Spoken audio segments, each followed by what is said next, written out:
हिजाब कंट्रोवर्सी आज all over India में बड़ी तेज़ी से फैल रही है और इस कंट्रोवर्सी में कुछ रियल एंगल भी है, कुछ पॉलिटिकल एजेंडा भी है। यह कंट्रोवर्सी कर्नाटक के कॉलेज से शुरू हुई है। इसमें यह हुआ कि कर्नाटक के एक कॉलेज में कुछ मुस्लिम लड़कियां जो कि हिजाब पहन के कॉलेज में आने लगीं और इसके विरोध में कुछ हिंदू लड़के जो कि भगवा रंग का गमछा लपेट के कॉलेज में आने लगे। इस दौरान हिंदू लड़कों द्वारा जय श्री राम के भी नारे लगाए गए और मुस्लिम लड़कियों द्वारा अल्लाह अकबर के नारे लगाए गए। इसके समर्थन में एक कॉलेज से लेकर इवन कर्नाटक में लगभग 15 से 20 कॉलेज में हिजाब पहन के मुस्लिम लड़कियां आने लगीं और इसके विरोध में भी हिंदू लड़के जो कि भगवाधारी रंग का गमछा लपेटकर भी कॉलेज में आने लगे। बात यहाँ तक ही नहीं फैला, बात इस एक स्टेट से लेकर दूसरे स्टेट तक भी चला गया और एक स्कूल से लेकर दूसरे स्कूल में भी फैल गया। लोग रोड पे प्रोटेस्ट करने लगे।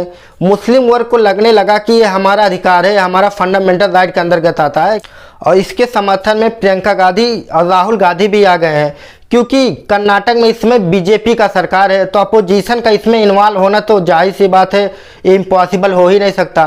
तो प्रियंका गांधी ने ट्वीट करके ये कहा कि वोमेन का ये इम्पावर है कि वो चाहे बिकनी, चाहे साड़ी, चाहे घूंघट, चाहे जींस में कहीं भी जा आ सकती हैं।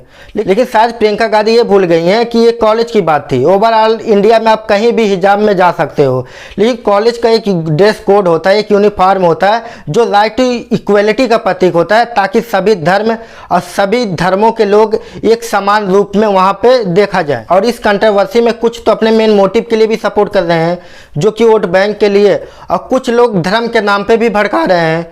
तो आइए समझते हैं इसमें रियल एंगर और पॉलिटिकल एजेंडा क्या है।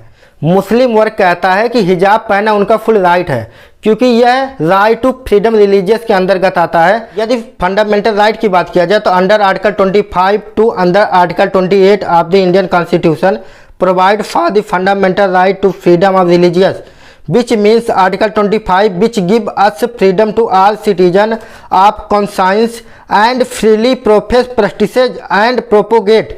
इसका मतलब यह हुआ कि आप इंडिया में किसी भी धर्म को मान सकते हो, उसका प्रचार प्रसार कर सकते हो, इवन किसी भी धर्म में आप विश्वास कर सकते हो। बट अंडर आर्टिकल 25 पे द स्टेट में restriction on this right in the interest of public order, morality, health and other interest of the state.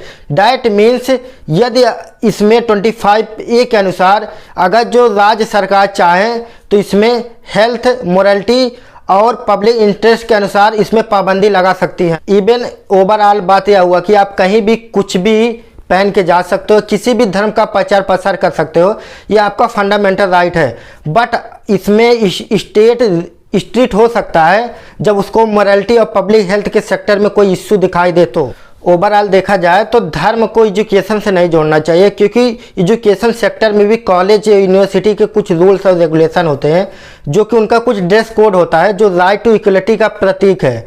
उसमें सब बच्चे एक इक्वल ड्रेस में ही आते हैं क्योंकि स्कूल में या कॉलेज में किसी भी स्टूडेंट को जो उसको जॉब या नौकरी मिलेगी वो उसके एजुकेशन या उसके पढ़ाई के जरिए मिलेगी, ना कि हिजाब पहनने से या रेडिकलाइजेशन फैलाने से।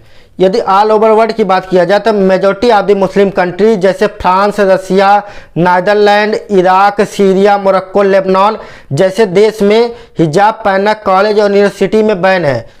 और डेनमार्क में तो परफेक्ट प्रोविजन भी है कि अगर जो कोई हिजाब या फेस कवर करके स्कूल और कॉलेज में आएगा तो उसके ऊपर 12,000 का फाइन भी है। But in my point of view education कभी भी रिलीजियस से इंटरफेयर नहीं कर सकता क्योंकि दोनों का एक ही प्रॉपर्टस है। अगर जो पास्ट में देखा जाए तो होमी जहांगीर जो कि परमाणु कार्यक्रम के जनक थे और डॉक्टर APJ अब्दुल कलाम जो कि मिसाइल मैन ऑफ इंडिया के नाम से जाने जाते थे, होमी जहांगीर जो कि पारसी धर्म से आते थे और जो मिसाइल मैन ऑफ इंडिया के नाम से जाने जाते थे वो मुस्लिम धर्म से आते थे। इन्होंने अगर जो उस समय अपने धर्म को बीच में लाया होता तो आज वो देश को इतना शक्तिशाली नहीं बना पाते।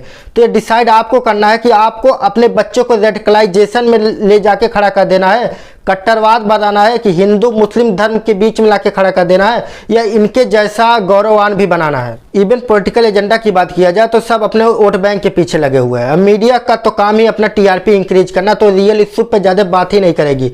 उनका तो काम ही सबसे ज़्यादा कंट्रोवर्सी को ज़्यादा कंट्रोवर्सियाँ बनाना ताकि रेडिकलाइजेशन और तेज़ी से फैले। इनका ये इश्यू नहीं रहेगा। इस इश्यू को, इस डिस्प्यूट को कैसे सॉल्व किया जाए।